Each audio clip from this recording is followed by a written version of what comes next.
nós vamos aprender hoje sobre as características de uma maldição familiar.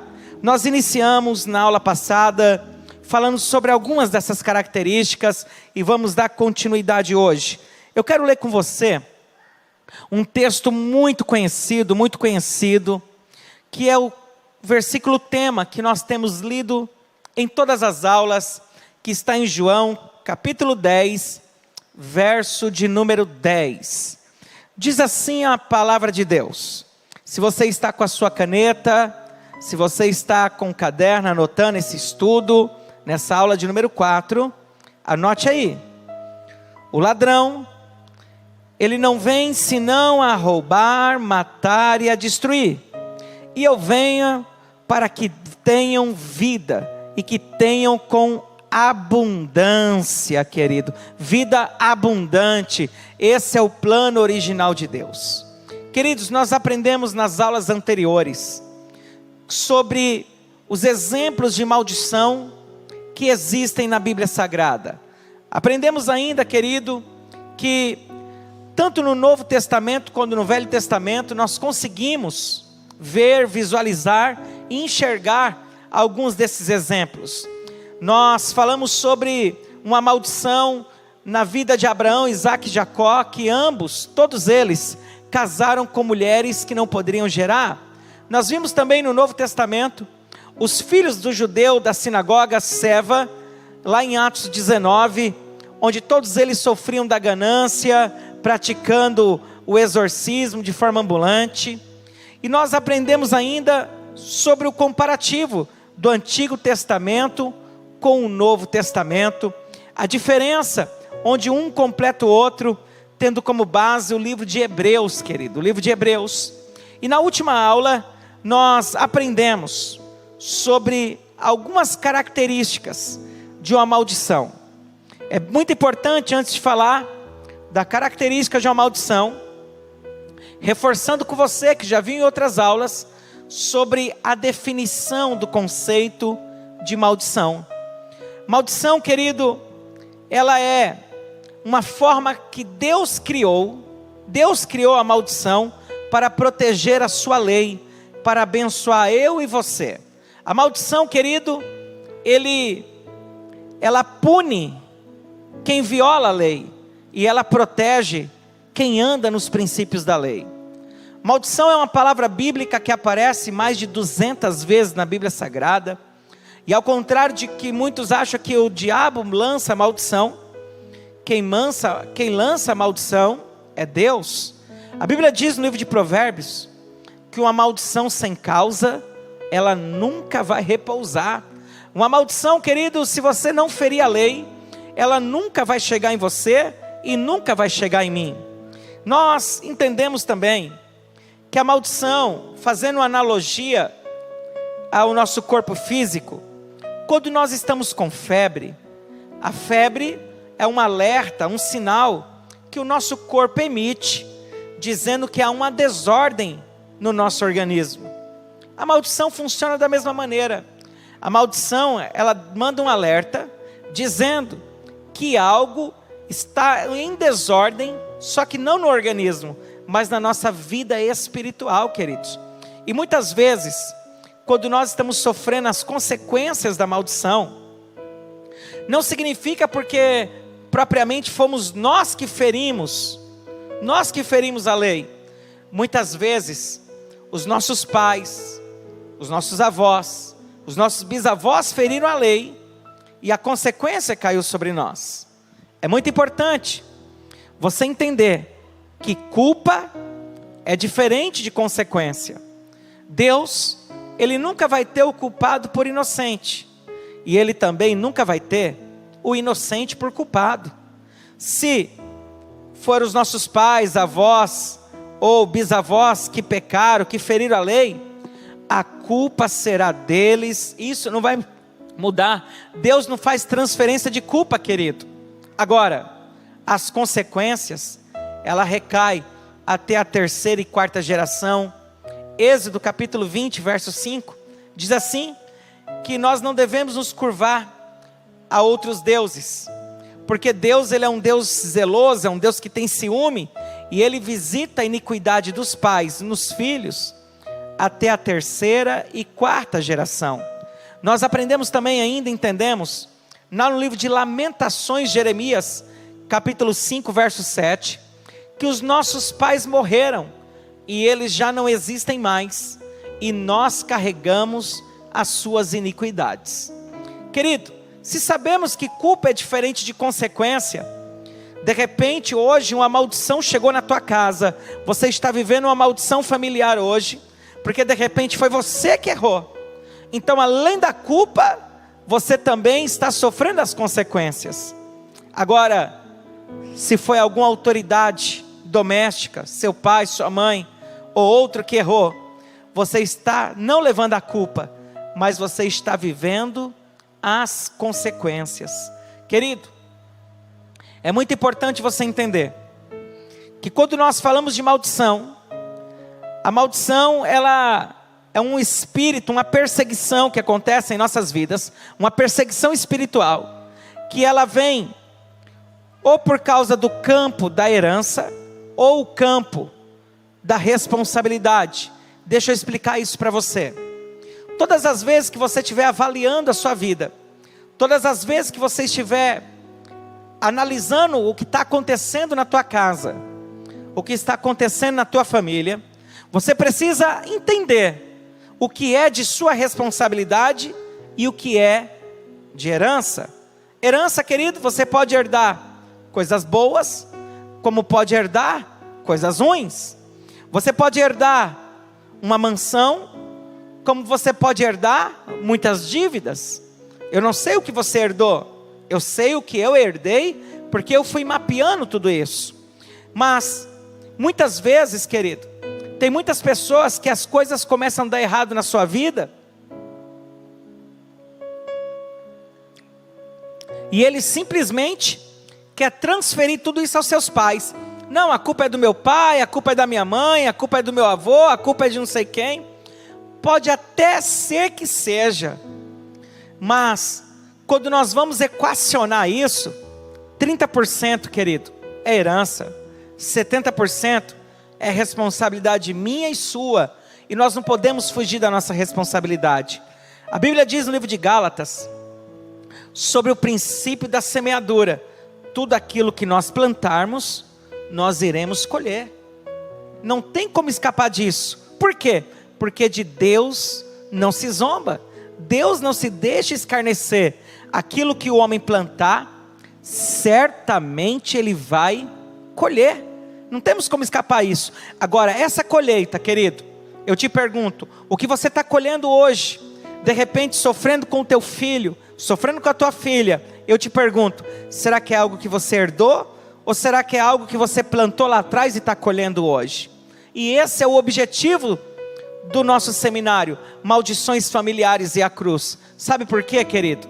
Porque se nós estamos em uma igreja vitoriosa, se a Bíblia fala que a igreja é vitoriosa e as portas do inferno não prevalecerão contra ela, nós estamos vivendo aí uma pandemia mundial, muitos decretos sendo assinados, proibindo cultos ou não, mas olha aí, você está sendo alcançado através da igreja, porque não é um vírus que vai parar a igreja, não é uma doença que vai parar a igreja, ainda que se levante, querido, o que for contra a igreja permanece sendo a noiva de Cristo, e como noiva de Cristo, o inferno não prevalece contra ela. E sabe quem é a igreja, querido? A igreja sou eu e é você, a igreja somos nós. Então, se nós somos igreja, e a igreja é vitoriosa, nós somos mais do que vencedores, nós somos mais do que vitoriosos. Porém, quando nós olhamos, muitos levando uma vida de derrotado, mesmo sendo igreja, mesmo sendo livre, ao mesmo tempo eles se encontram em alguns cativeiros e algumas cadeias espirituais que não conseguem se libertar. E aí Deus, Ele me revela esse seminário para ministrar a tua vida, querido. Para quê? Para que não só você seja livre, mas você também tenha uma vida abundante e vitoriosa no nome de Jesus Cristo. Se você entende isso, querido, você vai ter certeza do seu lugar em Cristo. Entenda. E pastor, como que eu posso saber se eu estou sendo vítima ou não de uma maldição familiar. A maldição familiar, ela apresenta algumas características. Características essas, eu citei 7 ou 8 características na aula passada, que são verdadeiros sintomas. Entenda isso. Quando nós temos uma febre, a febre em si não é a doença. A febre é um sintoma. A doença pode ser uma infecção de garganta, pode ser uma otite, pode ser uma infecção urinária. Quando nós temos, querido, uma enxaqueca, a enxaqueca em si, ela não é uma doença. Ela pode ser um sintoma de alguma doença mais grave que está por trás daquela enxaqueca. Entenda, as características da maldição, ela nos leva a entender o sintoma, para termos e buscarmos em Deus a descoberta da causa e da raiz daquela maldição. Entenda, se você chegar ao médico, é que agora estamos vivendo um período atípico, em virtude do Covid-19, mas, quando você chega ao médico, em dias normais, apresentando alguns sintomas, os médicos vão, ô Fabiano, Aina, Patrícia Souza, Deus abençoe Suelane Mantovani. Queridos, quando você chega no médico, o médico ele vai analisar os sintomas e vai tentar pedir alguns exames, fazer algumas perguntas para descobrir, para fechar o diagnóstico e descobrir o que está causando aqueles sintomas. No mundo espiritual é a mesma coisa. Muitas vezes o seu lar está de ponta cabeça, você está apresentando vários sintomas espirituais que o lar está bagunçado. Mas por quê? Porque através desses sintomas, precisamos descobrir o que está causando. Na aula passada nós falamos sobre o histórico de malignidade na familiar, pessoas que apresentam possessões malignas, pessoas que apresentam manifestação, incorporação demoníacas, pessoas que sofrem muito. Hoje mesmo, eu estava realizando o clamor do meio-dia aqui, e inclusive esse vídeo está até disponível para você assistir no nosso canal. Quando eu peguei o microfone, que eu dei boa tarde para a igreja, e comecei a cumprimentar os irmãos, uma senhorinha, bem pequenininha, franzininha, ela manifestou um demônio tão feio, queridos. E aí, você olhando e analisando, você já vai vendo que são cadeias e cadeias e cadeias que perseguem. O histórico de malignidade, falei sobre repetição de histórias, falei sobre repetição biográfica, falei também sobre decadência e sofrimento na mesma área, falei sobre transferência de comportamento, ou seja, quando alguém morre na família, automaticamente aquele comportamento, aquele vício, ele é transmitido e transferido para alguém. Na aula número 3, de quarta-feira passada, ainda com um grande público, nós estávamos com a casa lotada, eu até pedi para que o presbítero Pedro compartilhasse o microfone, pessoas que passaram pela seguinte situação: quando o pai morreu, alguém assumiu o papel do pai com o mesmo vício que o pai tinha. Impressionante, mais de 90 pessoas levantaram a mão quarta-feira passada. Querido, outra característica que eu falei, a dificuldade em receber a paternidade de Deus. Quando a pessoa não consegue sentir Deus como pai, ele se sente só servo de Deus, ele se sente escravo de Deus. Provavelmente, se for analisar, vai encontrar uma lacuna na paternidade dele, uma raiz de rejeição, algo aconteceu para aquela maldição estar aflorada na vida dele. Falamos também, querido, sobre enfermidades repetidas na família. Por exemplo, o avô tinha aneurisma, aí agora a mãe tinha aneurisma, e todas as irmãs da mãe teve aneurisma, e essas doenças vão se repetindo em toda a família. Pode investigar, porque provavelmente existe sim a presença de uma maldição. Falei também, querido, e esse assunto causou, não polêmica, mas causou assim um grande comentário.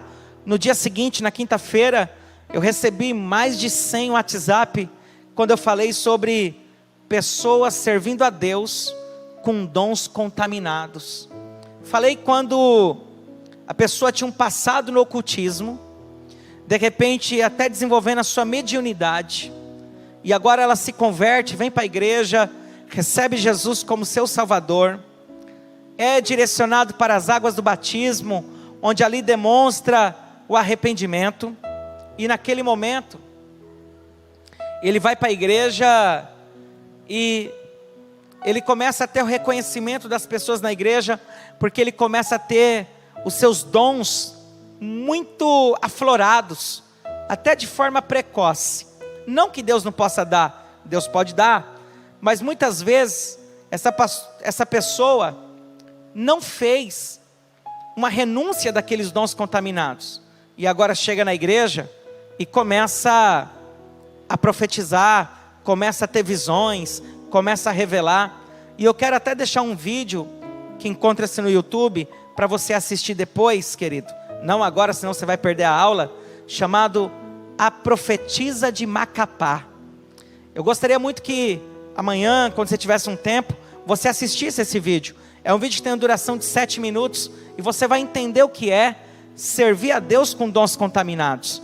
E muitas vezes, pessoas com dons contaminados, querido, ele age na inocência, ele acha que está tudo bem. E aí eu fui fazendo os comparativos. Por exemplo, um dom purificado em Deus, profecia. Um dom contaminado, adivinhação. Um dom purificado em Deus, ouvir a voz de Deus. Um dom contaminado, ouvir vozes estranhas. Um dom purificado em Deus, uma visão profética. Um dom contaminado, terceiro olho aberto. Quando nós falamos sobre dom purificado, um arrebatamento de espírito, onde Deus os leva para ver coisas maravilhosas. Um dom contaminado, um arrebatamento de espírito não é igual, mas sim uma projeção astral. Então, pessoas que servem a Deus com dons espírita, pastor, como eu sei? Analisa a sua linhagem. Você frequentou o ocultismo? Você teve participação no ocultismo? Porque é uma linha, querido, muito tênue, entre você saber o que é um dom contaminado e um dom purificado. Então, vale a pena. E aí, no final da aula de quarta passada, nós fizemos uma oração coletiva, onde os nossos pastores estavam aqui em intercessão, orando, intercedendo, onde toda a igreja, em uma só voz, fez confissão dos pecados e iniquidades, e entregamos ao Senhor aqueles dons contaminados, para receber o novo de Deus. Resultado, na quinta-feira, o que teve de pessoas me procurando, para conversar sobre isso. Porém, amados, não para por aí.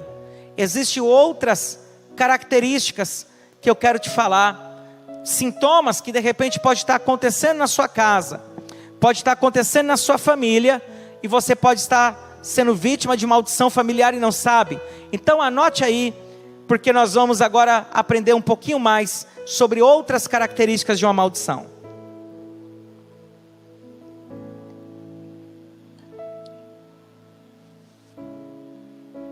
Enfermidade que não fecha diagnóstico.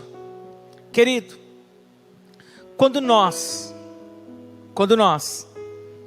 nos deparamos com alguém que de uma hora para outra foi invadido por uma enfermidade, e a medicina não consegue descobrir o diagnóstico, pode pesquisar, pode fazer o mapeamento espiritual, porque nós vamos encontrar evidência. Obrigado, Marise.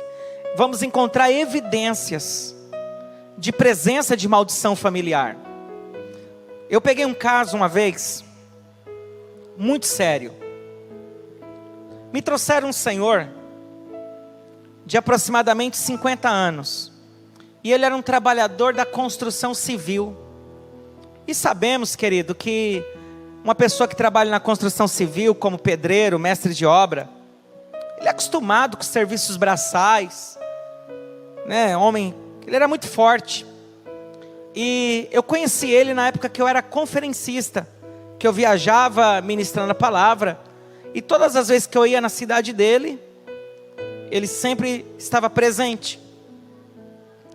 E certa feita, eu estava ministrando na cidade de Sidrolândia, lá no Pastor Márcio. E o filho deste homem me procurou. Quando ele me procurou, ele falou assim: ô pastor, eu sou filho de fulano de tal. Aí eu falei: rapaz, que bênção. E esse homem me marcou muito porque ele tinha a coleção dos meus DVDs na época, né? Quando eu chegava na cidade, ele perguntou: pastor, tem DVD novo? Né? Então eu sempre brincava com ele, e eu falava que ninguém tinha tanto DVD meu igual ele. Eu falava que nem minha esposa tinha assistido tanta pregação minha quanto ele. Então nós criamos assim um carinho, não uma amizade, mas um carinho de quando nos encontrávamos, uma vez por ano. E eu chegando na cidade, o filho dele me procurou, dizendo assim: pastor, lembra do meu pai e tal? Eu falei: lembro, cadê ele? Aí ele falou assim: pastor, o meu pai estava trabalhando, de repente ele sentou para almoçar com o servente que estava ajudando ele na obra, e meu pai tinha um hábito de sempre depois do almoço tirar uma soneca, um cochilo. Então meu pai deitou na varanda junto com o servente. Depois que eles comeram, deitaram, meu pai colocou a mochilinha, e dali meu pai não acordou mais. Ele acordou, os olhos abriam, mas o meu pai perdeu a fala, já não falava mais, já não se mexia mais. Levamos para o hospital, já passou por vários lugares e ninguém descobre. A medicina não fechou o diagnóstico, queridos. E aí, eu sensibilizado por essa história, eu falei assim: onde seu pai se encontra agora? Ele falou assim: pastor, meu pai está em Campo Grande, porque lá tem mais recursos para a gente cuidar dele.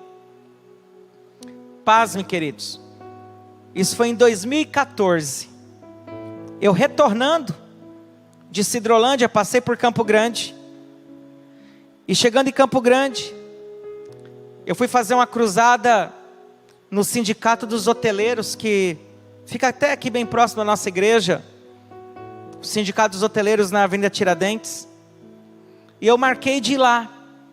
Eu deixei a minha esposa no hotel, e fui lá, eu, mais um irmão me acompanhou, e o filho dele. Quando eu cheguei, e eu olhei na face daquele irmão, Deus mostrou uma aranha na face dele. Eu falei: Jesus, que mistério é esse? E eu conversando com o irmão, ele não respondia, mexia braço, perna, normal. Ele só não andava e não falava. E quando eu fui orar por ele, ele vomitou patas de aranha, foi saindo na cama. Quando a aranha saiu, o resto da aranha, aquele homem começou a falar normalmente, chorando e glorificando a Deus. O que eu entendi com isso, e depois conversando, este homem tinha sido vítima de uma obra de magia negra. Agora pasme, essa obra de feitiçaria foi feita pela irmã dele, pela irmã biológica dele. Por quê? Ela recebeu a orientação da autoridade espiritual dela, que ela tinha que fazer isso por a pessoa que era cristã na família dela, e essa pessoa cristã era esse irmão. Então veja bem, rodou e não fechou o diagnóstico. Tinha a presença da maldição, mas para isso se manifestou o Filho de Deus, para desfazer as obras do mal. Então, querido, todas as vezes que você encontrar, eu poderia citar muitos outros exemplos aqui. Já pegamos de tudo aqui na CCA, queridos, de pessoas que a medicina não fechou diagnóstico, e quando nós mapeamos, nós entendemos qual era. Então, quando você se deparar com alguém que de repente ficou cego, e ninguém sabe explicar a causa, uma pessoa que foi dormir bem, acordou e não tem diagnóstico, provavelmente, não posso generalizar e nem falar que é 100% dos casos, mas provavelmente existe a presença de uma maldição. Estou vendo aqui a Elisângela Mariano, José Eduardo, Niltinho, lá em Aquidauana, Niltinho, Eira, Deus abençoe, Bruna Dantas, Ruth Lima, Elizabeth, Celinha, dá um beijo aí na Ana, que Deus abençoe, dá um beijo no Tiago, pastor Alessandro e pastor Alain, Rede Move, Movitim presente também, Deus abençoe em nome de Jesus. Queridos, então encontrou enfermidade, que não fechou diagnóstico, com certeza pode averiguar que provavelmente existe a presença de uma maldição, porque a enfermidade sem diagnóstico é um sintoma. Agora o que está causando, vamos pegar por exemplo agora esse exemplo que eu dei desse irmão de Sidrolândia. O sintoma era não falar e não andar. Agora a causa não era isso. A doença era uma obra de magia negra que foi feita com uma aranha pela própria irmã. Você consegue entender a diferença, querido? Consegue entender? Quem está me entendendo? Espero que você esteja me entendendo. Porque o sintoma é uma coisa, a doença é outra. Anote aí. Outro sintoma, outra característica que pode representar a presença de uma maldição: excesso de acidentes ou excesso de cirurgias. Vou te falar uma coisa. O normal é uma pessoa ter sofrido, querido, durante a vida toda, 0 acidente. Quando ele sofre um acidente, ou de carro, ou de moto, ele já entrou para um rol de pessoas privilegiadas negativamente. Mas o normal é não sofrer acidente. O normal é não sofrer. Porém, todos nós estamos sujeitos. Todos nós estamos sujeitos.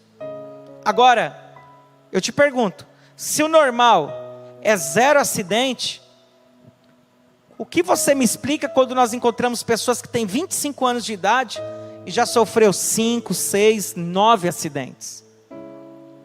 Presença de maldição, presença de um espírito de morte que tem sede da vida dessa pessoa.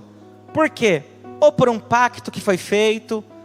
Ainda durante esse seminário, nas outras aulas, nós vamos falar sobre as causas dessas maldições. Hoje, nós estamos falando apenas dos sintomas, apenas das características. Mas, se na sua família, seu pai, seu irmão, você conhece alguém que vive aí um acidente por ano, tem a presença de maldição. E com certeza Satanás está querendo ceifar a vida dele. Está querendo ceifar a vida dele. O que não pode. O que não pode, porque quem tem promessa não pode estar preso a isso. Por exemplo, eu conheci um homem que ele já caiu de 6 telhados. Querido, não é normal. Não é normal a pessoa cair de 6 telhados. Quebra braço, quebra costela, quebra perna, quebra isso. Com certeza, o diabo quer matar esta pessoa. Então, meu amado, minha amada, se você tem notado isso na sua família, anote. Porque quando as nossas atividades voltarem ao normal, você vai precisar marcar um gabinete para tratar essa área. Precisa tratar. Outro que anda em conjunto com o excesso de acidentes é o excesso de cirurgias. Querido, agora aqui não entra aquela cirurgia estética, como abdominoplastia, como qualquer outra cirurgia de cunho estético. Aqui também não se encaixa a cirurgia de parto cesariana, não. São cirurgias reparativas. Cirurgias em virtude de uma enfermidade, em virtude de um acidente. Não é normal uma pessoa operar 4, 5 vezes no ano. Eu peguei um caso agora na escola de cura de uma mulher de 30 anos que passou por 19 cirurgias. Não é normal. Foi agora. Nós terminamos a escola de cura domingo agora. Sábado, meia-noite acabou. E uma mulher tinha passado por 19 cirurgias. Não é normal. Quando você vê que uma pessoa tem essa tendência a estar sempre em uma maca hospitalar, querido. Existe a presença de maldição, precisa ser tratado, porque essa é uma característica fortíssima.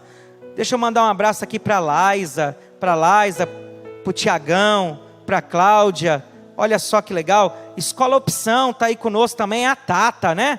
Deus abençoe a Tata, em nome de Jesus. Que Deus abençoe a Luciene Ribeiro, dá um beijo no Dani aí, filha, em nome de Jesus. Queridos, outra característica que marca demais e mostra a presença de maldição é a desintegração familiar. E eu gostaria que você que está assistindo esse seminário anotasse isso, porque isso é mais comum do que o que você imagina. Deixa eu te explicar o que seria a desintegração familiar. A desintegração familiar ocorre quando fatores internos da família explodem, que vão contra aquilo que Deus criou. Por exemplo, Deus criou o homem e a mulher, e Deus falou: não é bom que o homem fique só, vou preparar para ele uma esposa, uma adjuntora idônea, e eles vão se casar e serão ambos uma só carne, e vão formar uma família, vão ter filhos.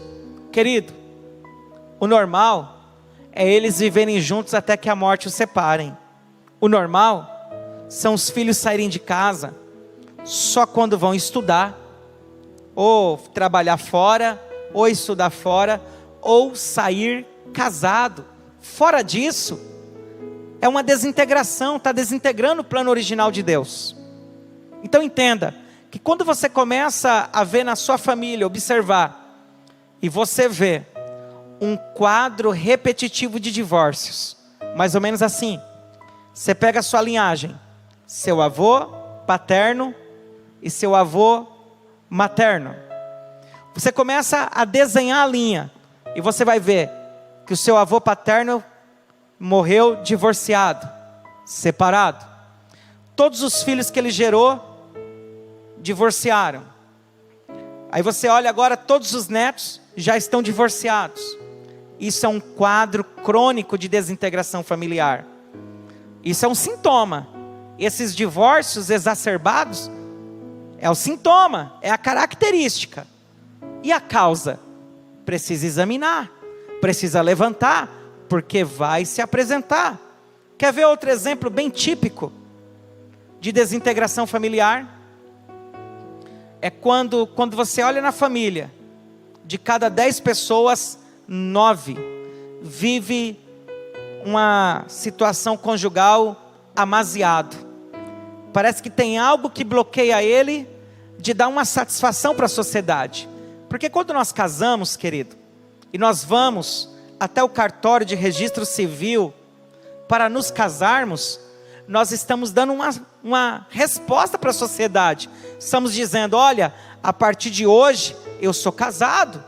Por quê? Eu estou recebendo sobre a minha vida a bênção da autoridade terrestre, da lei. Então, quando você olha numa família que tem 10 pessoas, e 9 não conseguem casar, mas tem uma facilidade de morar junto, é também um quadro de desintegração familiar, é um sintoma. Então neste momento, comece a olhar para os seus irmãos, para as suas cunhadas, e você vai ver, se isso se repete, pode pesquisar porque tem uma causa. Outro exemplo típico de desintegração familiar, quando você olha numa família, onde, por exemplo, todas as mulheres foram mães solteiras, e geralmente na mesma faixa de idade, entre os 15 e os 17 anos, você vai ver que aquela criança que nasceu, se for do sexo feminino, vai existir uma grande possibilidade dela também ser mãe solteira na mesma faixa de idade. Eu peguei um caso aqui na CCA, o ano passado, em 2018, que foi assim, perdão, o ano passado foi 2019, né? Então no ano retrasado, em 2018 eu peguei um caso de uma mulher que veio aqui, pedindo ajuda, e ela estava sendo atendida pela pastora, e a pastora me chamou e falou assim: pastor, eu estou com uma situação aqui. Essa mulher, ela foi mãe solteira, e ela teve 3 filhas, igual eu e a pastora Elisa, nós temos 3 filhas mulheres. Essa mulher teve 3 filhas, uma com cada relacionamento. Aí eu perguntei para a pastora, falei: pastora, mas do mesmo pai ou de pais diferentes? Não, um de cada pai. Só que ela não conhecia Cristo, ela conheceu Cristo aqui na CCA, e ela está tendo muito trabalho com as filhas. Eu falei: por quê? Porque uma já tem uma menininha de 1 ano e meio. Falei: qual que é a idade dela? 18. A segunda, que tem 16, está grávida. E a terceira, que tem 14, saiu de casa e está morando com um homem. Olha que desintegração familiar. Por quê? Porque esses filhos, ela gerou em bastardia. E eu te recomendo depois você assistir o meu seminário, Lidando com os Males da Bastardia. São 4 aulas bem abençoadas, onde eu aprofundo sobre filhos gerados fora da aliança do casamento. Aí a pastora me trouxe a situação. Nós oramos, trazendo as 3 filhas, e agora as 2 netas, a de 1 aninho e pouco, que era a filha da mais velha, e já trazendo aquela que estava no ventre da filha. Não tínhamos ultrassom ainda para saber o sexo, mas eu deduzi que fosse menina, e já trouxemos para dentro da aliança. Queridos, e para a glória de Deus, esse ano eu batizei a 2ª filha dela já, para a glória de Deus. Porque, queridos, diante de um quadro gigante de maldição familiar, a cruz de Cristo ainda resolve. A cruz de Cristo ainda resolve, mas nós precisamos entender a maneira de como e qual forma nós vamos usar a cruz de Cristo. Você entende isso, querido? Eu acredito que sim. Outro quadro de desintegração familiar.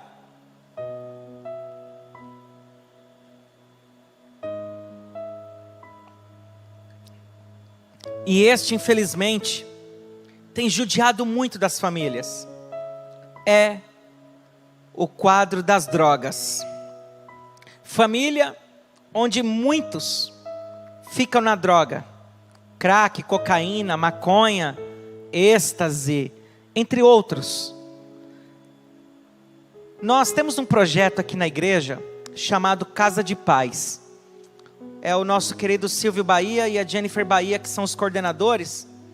Mas lá atrás, quando começou, era o pastor Adriano, que hoje é nosso pastor em Votuporanga. Quando ele começou a fazer a Casa de Paz, nós fomos num bairro muito carente aqui de Campo Grande, muito carente. E nessa Casa de Paz, acredite, esta mulher, ela tinha 3 filhos biológicos e 1 filho adotado.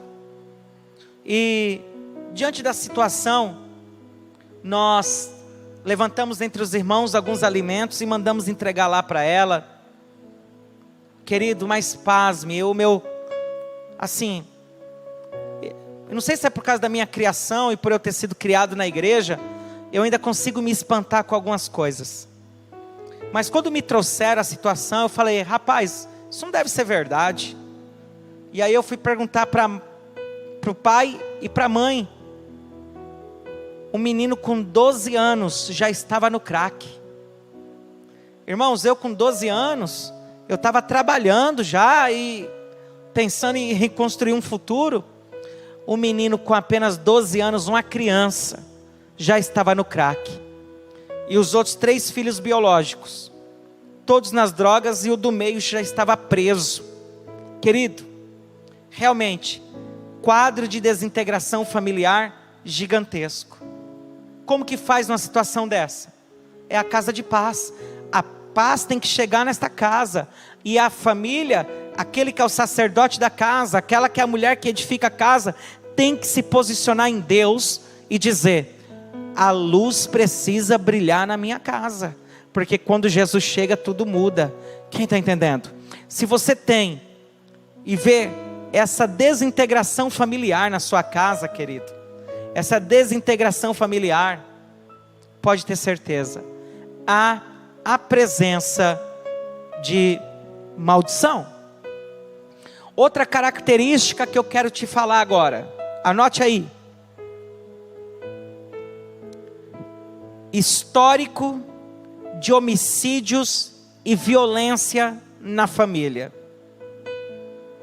Mas, de qual forma? Se na sua família, você já perdeu 2 ou mais parentes, e aí pode ser parente de 2º ou 3º grau, assassinado, tem presença de maldição. Se na sua família tem assassino, ainda que esteja cumprindo pena, alguém na sua família que já assassinou 1 ou 2, derramou sangue inocente. Se derramou sangue inocente, querido, existe a presença de maldição. E isso vai trazer uma consequência tão grave na família, porque esse sangue que caiu na terra, esse sangue inocente, ele precisa ser retirado, ele precisa ser recolhido, porque a Bíblia fala, querido, lá em Gênesis, quando Caim matou Abel, Deus falou para Caim, ó, a terra está clamando o sangue do teu irmão. Querido, terra fala de território, terra é algo profético na Bíblia Sagrada. Por que nós estamos tão preocupados com tudo isso que está acontecendo na nossa terra, no nosso país, no Brasil, essa epidemia que está chegando agora? Querido, por quê? Porque terra fala de pátria, fala de nação, fala de território, e no mundo espiritual existe uma lei chamada lei do território, ou seja, há uma briga espiritual, uma batalha espiritual pelo território, não é nem todo território que você pode se atrever a querer ir orar sozinho. Escute só, eu peguei um caso de um amigo meu, e esse amigo foi orar, em um lugar que, segundo dizem, né, não posso afirmar, mas ele me disse, que funcionava um lugar ali de magia negra, onde houve muito sacrifício de criança. Querido, ele foi lá orar, ele não comunicou o pastor dele, que era o superior, para cobri-lo. Ele falou que Deus falou com ele, ele não convidou outros pastores para ir junto, ele não reuniu uma equipe de intercessão, e ele pisou naquele território, ele lá orou. Com 2 meses ele estava sepultando o filho dele. Por quê? Território é coisa séria. Se você ler os livros da pastora Ana Mendes, você vai entender a importância de território quando nós falamos de batalha espiritual. Então presta atenção, se houve derramamento de sangue inocente, ou você perdeu alguém assassinado, ou assassinar alguém, querido, pode reverberar. Sabe o que isso gera? Escute, um espírito de violência e ira incontida, vou repetir, quando há histórico de sangue derramado,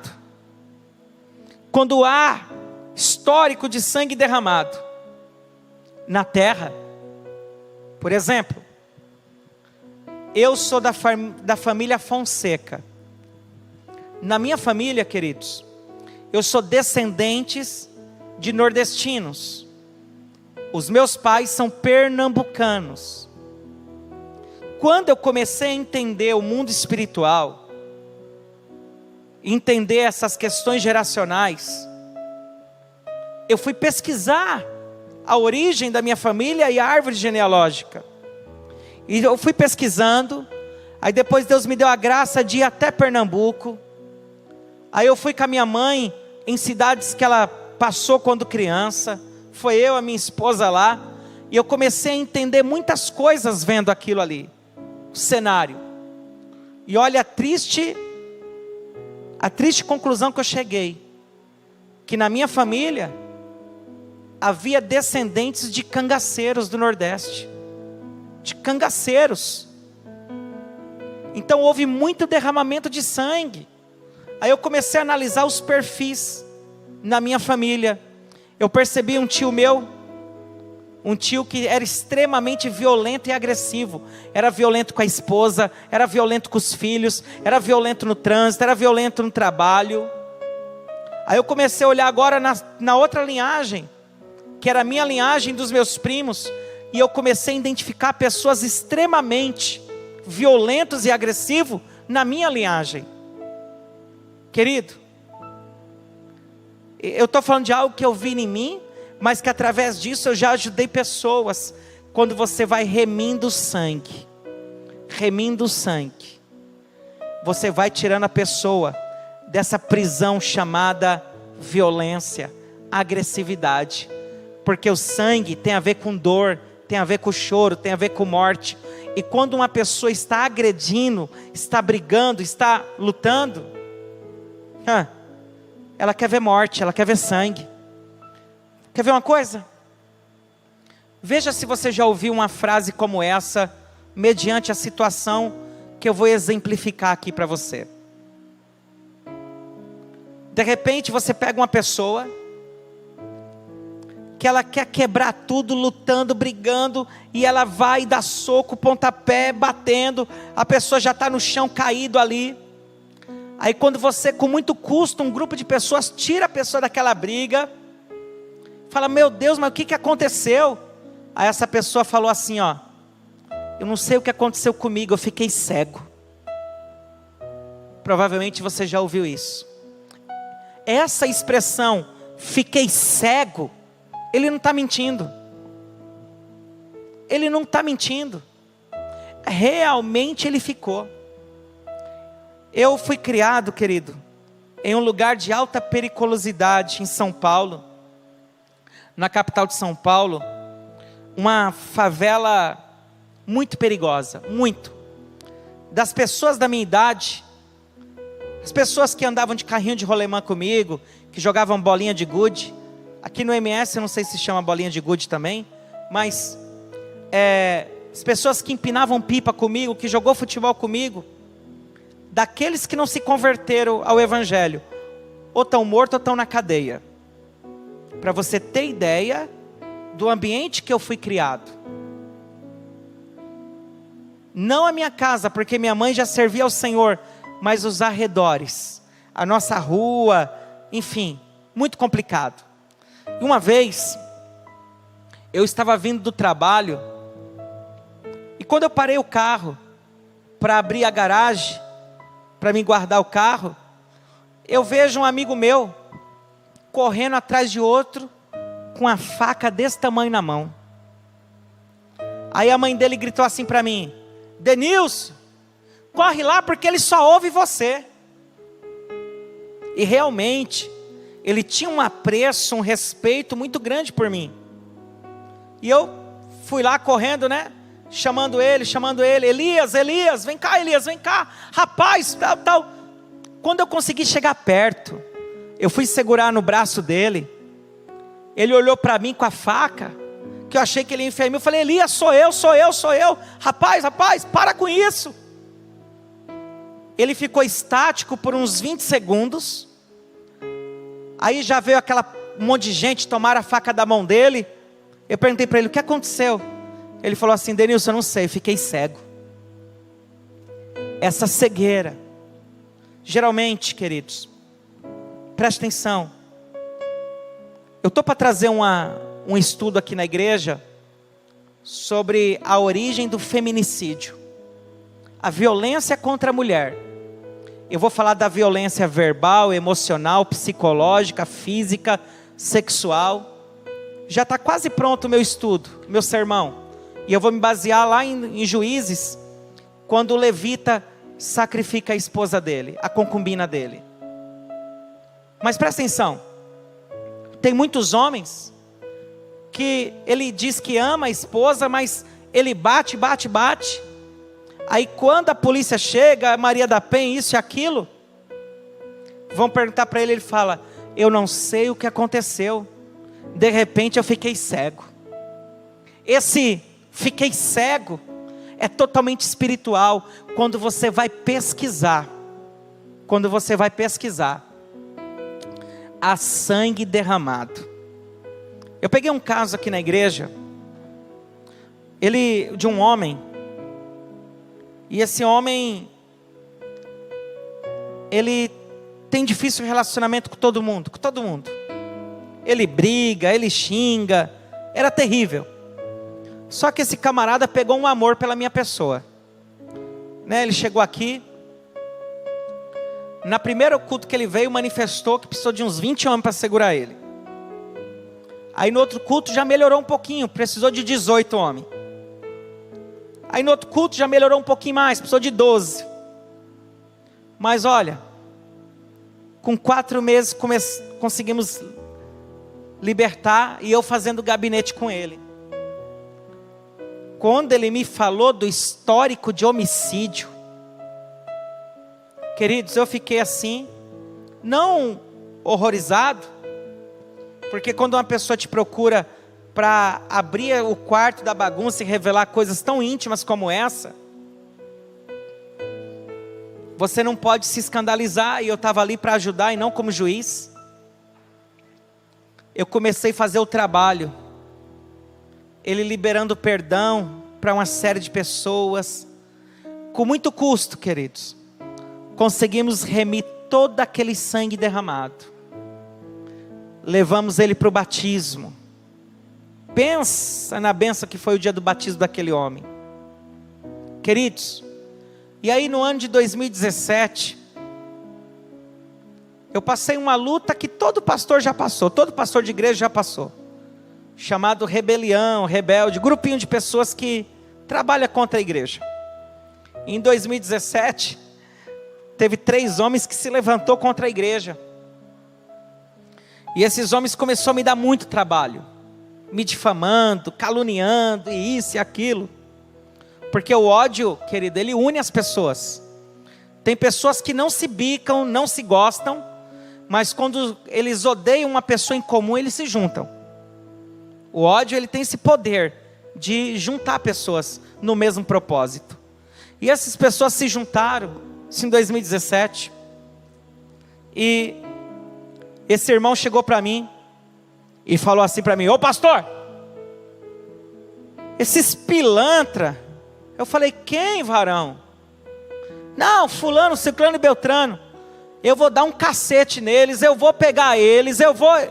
Falei: varão, você vai jogar 1 ano de tratamento fora, meu filho, pelo amor de Deus, para com isso. Mas você vê que no momento quis renascer o velho homem. Por quê? Eu falei para ele: esse vai ser um ponto a qual ele vai ficar vulnerável, e ele vai ser tentado para o resto da vida dele. Todos nós temos um ponto que vamos ser tentados. Mas por quê, queridos? Por que desse derramamento de sangue? Porque o avô dele era pistoleiro. O avô dele era pistoleiro de aluguel, dos grandes fazendeiros aqui do Mato Grosso do Sul. Então veja só a origem. E o camarada se tornou alguém muito violento. Mas, para a glória de Deus, ele não fez nada, e está com a gente aqui, e eu estou sempre puxando a orelha dele. Mas, querido, quando você vê o histórico de homicídios e violência, pode ter certeza, existe a presença de maldição. Queridos, e eu quero falar com você sobre mais uma característica que se faz presente na vida de quem está no Evangelho, está em Cristo, mas não consegue ter uma vida abundante. A pessoa que não consegue viver a abundância de Deus. E essa característica eu gostaria muito que você anotasse, porque de repente você pode estar passando por isso enquanto eu bebo água. Insuficiência econômica. Se você tivesse aqui, querido, eu ia pedir para você repetir. Mas aí, como você não está, eu mesmo repito. Insuficiência econômica. Insuficiência financeira, quando as entradas são aparentemente suficientes. Vou te dar um exemplo. É normal uma pessoa ter uma renda de 20 mil reais por mês e a sua luz ser cortada por falta de pagamento? É normal uma pessoa que ganha um valor como esse ser despejado por não pagar o aluguel? Veja que eu estou indo para o extremo. São pessoas que passam muito dinheiro, muito recurso pela mão dele, porém, ele não consegue reter. Eu quero lançar uma palavra profética. Levanta a tua mão aí, você que está me assistindo. Eu quero lançar uma palavra profética, porque eu tenho autoridade nessa área, e tenho muita autoridade, porque todo recurso que vem na minha mão multiplica, e eu quero profetizar isso na tua vida. Todo recurso que vir na tua mão vai multiplicar, você vai viver o que você não vivia com este recurso. Toma posse dessa palavra profética. Agora, quando você vai ver pessoas que vivem situações de bancarrotas, pessoas que têm muito, de repente, leva tudo, tem que recomeçar do zero. Ou pessoas que têm uma renda muito boa, passa muito recurso, mas ele vive pior do que quem trabalha ganhando um salário mínimo. Querido, é um sintoma gravíssimo. E dentro desse sintoma, precisa sim ser feita uma análise apurada. Precisa ser uma análise apurada. E quando você vai analisar, você começa a descobrir que essa pessoa, ou ela tem um histórico de furto, ou teve um histórico de roubo, ou teve um histórico de deslealdade profissional. Isso aí é uma outra aula dentro desse mesmo seminário, quando nós formos estudar sobre causas. Nós estamos falando aqui de características, sintomas. Querido, não é normal uma pessoa que tem uma renda, que tem um rendimento tão bom, e não conseguir viver nem com o básico, nem com o básico. Não é normal, e eu não aceito isso na sua vida. Então, se você, ou seu esposo, por exemplo, você pega a renda familiar da sua casa, você soma a sua renda com a renda do seu esposo, e você tem um determinado valor, e quando você pega o seu custo fixo, você não consegue enquadrar dentro desse valor, querido, e quando aparentemente a entrada é superior ao custo fixo, tem alguma coisa errada. Tem alguma coisa errada. Eu peguei um caso aqui uma vez, de um casal, os dois trabalham na área da educação, só que um bom cargo e uma jornada bem acentuada eles tinham. E eles falaram assim para mim: pastor, não nos sobra um dinheiro nem para ir comer uma pizza. Querido, somando a renda dos dois, dava aproximadamente 13 mil reais. Eu considero uma mega renda, uma baita renda. 13 mil reais. E eu falei para eles assim: vocês são dizimistas? Eles responderam: mais ou menos. Falei: não existe. É a mesma coisa de uma mulher falar que está meia grávida. Não tem. Ou é dizimista ou não é. Não, pastor, vou te explicar. Quando nós recebemos o salário, ou a gente dizima do salário dela ou dizima do meu. A gente nunca consegue dizimar dos dois.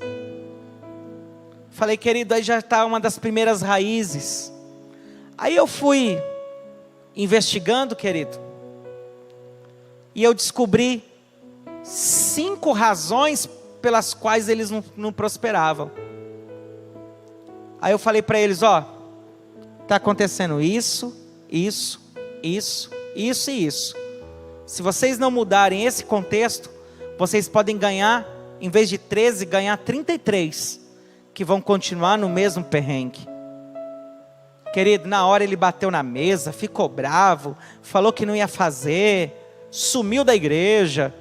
Aí depois de 3 meses voltou. Ô pastor, posso marcar um horário contigo, tal? Marquei, atendi ele, falei: aí, pastor, decidimos fazer. Doa quem doer, nós vamos fazer aquilo que Deus colocou e orientou o Senhor. Amados, o processo para eles eliminarem aquelas 5 coisas durou 1 ano e 4 meses. 1 ano e 4 meses. Para você ter ideia, até o cachorrinho da casa deles eu mandei eles darem, para economizar o dinheiro da ração. Porque se nós queremos alguns tipos de mudança, temos que aprender a ceder algumas coisas. Uma coisa é querer, outra coisa é poder, querido. Quem está entendendo? Por exemplo, tempo de crise. Tempo de crise, você pode querer muitas coisas, mas a pergunta é, você vai poder? Já pôde um dia, tudo bem, um dia, mas e hoje, você pode? Querido, o passado passou, o que eu podia fazer lá atrás, hoje eu não posso fazer.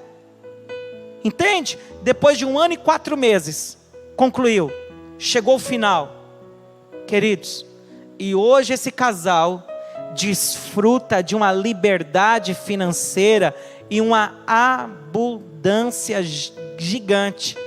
Ele me ligou e perguntou assim: pastor, eu vi que a sua filha foi para Boston, né? Tá lá estudando, tal, é muito caro para mandar para lá.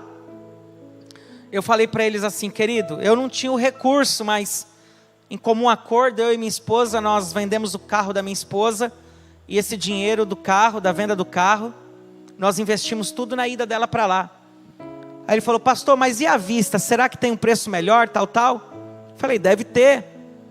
Olha só, uma pessoa que até um tempo atrás teve que dar o cachorro que não tinha dinheiro para ração, agora falando de mandar a filha para o exterior, pagando à vista. Querido, quando nós estamos dispostos a recomeçar, a reeducar, a mudar, aprenda essa frase aqui: quando eu mudo, o mundo muda. Querido, é impressionante os números de testemunhos que eu tenho.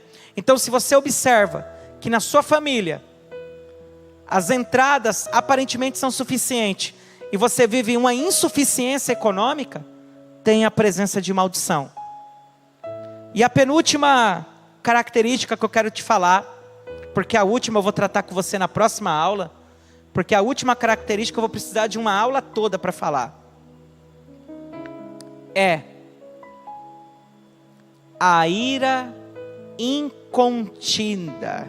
Uma pessoa que não consegue se conter, tudo ele ira. Não confunda essa ira com aquela violência e agressividade da pessoa que fica cega de raiva. É diferente. Essa ira incontida é aquela pessoa que durante 24 horas do dia ele passa 6 horas dormindo, ok? 6 horas dormindo e 18 horas irado. Tudo ele está irado. Ele não consegue conter a ira. Ele se torna uma pessoa amargurada. Quer ver uma coisa? Pastor, o senhor faz acepção de pessoas? Não. Eu faço acepções de comportamento. Tem pessoas que têm alguns tipos de comportamento que para mim não serve. Por exemplo, uma vez eu fui com um irmão, nós saímos para comer, e chegou na hora de pagar a conta, ele falou assim para mim: porque toda vez que eu vou comer fora, querido, eu faço questão de pagar a minha parte, eu não gosto de explorar, mas tem pessoas que entendem o princípio da honra, o princípio da semeadura e quer abençoar o líder, quer semear o profeta, e nesses casos você tem que deixar para não roubar a bênção do seu irmão. Pois bem, estava eu, a pastora Elisa, mais alguns casais, fomos lá pagar a conta, eu já fui com a minha carteira na mão para acertar, ele fez assim para mim: ô pastor, pelo amor de Deus, fica aí, deixa aí que eu pago.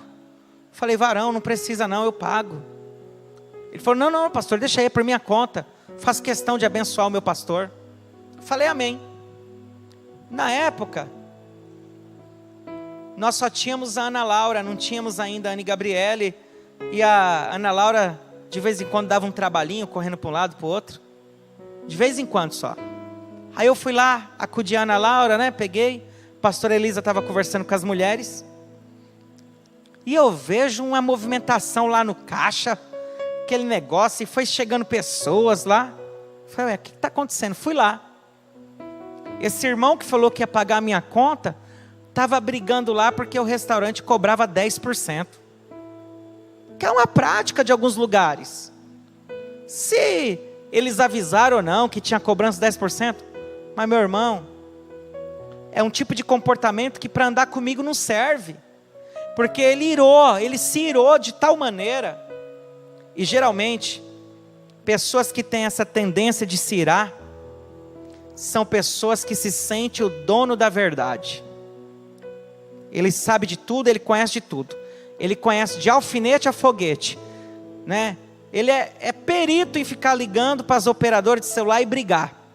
É uma terapia para ele se irar com a atendente das operadoras de celular, das operadoras. Ele vive irado, porque ele se sente o dono da verdade. Aí, ele conhece o Código de Defesa do Consumidor inteiro. Deixa eu te dar um conselho. Quanto mais você conhecer o Código de Defesa do Consumidor, mais irado você vai ficar. Porque você vai ver que 50% não cumpre. Aí eu te pergunto, você quer ser feliz ou quer ter razão? Porque se você quer ter razão, vai viver no Procon, vai viver no fórum, e a vida passando, meu irmão. Quer ser feliz? Às vezes você vai ter que ceder, meu irmão. Não vai ter jeito. Você está me entendendo?